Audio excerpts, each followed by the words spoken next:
2026 সালের নতুন বছরের ক্লাস 4-এর ছাত্রছাত্রী বন্ধুরা, আশা করি তোমরা সবাই ভালো আছো। আজ আমরা যে বিষয়টি নিয়ে আলোচনা করব, ক্লাস 4-এর ফার্স্ট ইউনিট টেস্ট অর্থাৎ প্রথম পর্যায়ক্রমিক মূল্যায়নের বাংলার কোশ্চেন পেপার নিয়ে। এবার সরাসরি স্ক্রিনে ক্লাস 4-এর বাংলার কোশ্চেনটা দেখতে পাচ্ছ। ফুল মার্কস আমাদের রয়েছে 20, সময় তোমাদের রয়েছে 40 মিনিট। প্রথমে তোমাদের নিজের নাম, রোল নং, তারপরে বিদ্যালয়ের নাম লিখে তারপরে কিন্তু প্রশ্নের উত্তরগুলো শুরু করবে। একে দাগে সবার আমি ছাত্র কবিতার প্রথম 4টি লাইন মুখস্থ লেখো। প্রশ্নের মান 4। আকাশ আমায় শিক্ষা দিল উদার হতে ভাইরে, কর্মী হবার মন্ত্র আমি বায়ুর কাছে পাইরে। শব্দার্থ লেখো মন্ত্রণা, পরামর্শ, পাঠশালা, বিদ্যালয়, খটকা, সন্দেহ, বিপুল, প্রচুর। বর্ণ বিশ্লেষণ করো।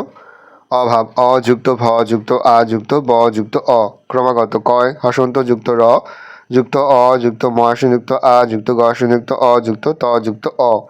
বাক্য রচনা শিক্ষা, শিক্ষা জাতির মেরুদণ্ড, বুদ্ধিমান, রাম খুব বুদ্ধিমান ছেলে।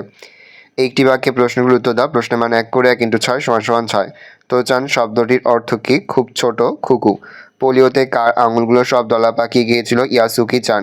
বনভোজন কবিতাটিতে কারা খেলতে এসেছিল? নুরু, পুষি, আয়শা, সফি, এই 4 জন।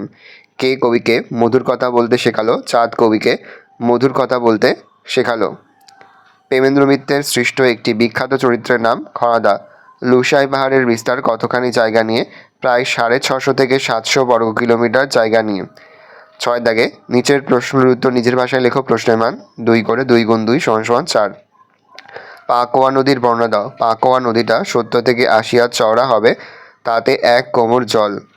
ব্যঞ্জন ধ্বনি কাকে বলে? উদাহরণ, যে সমস্ত ধ্বনি স্বরধ্বনির সাহায্য নিয়ে উচ্চারিত হয় তাকে ব্যঞ্জন ধ্বনি বলে। যেমন ক, খ, গ, চ, ত, প, ফ। ভালো করে দেখে নাও।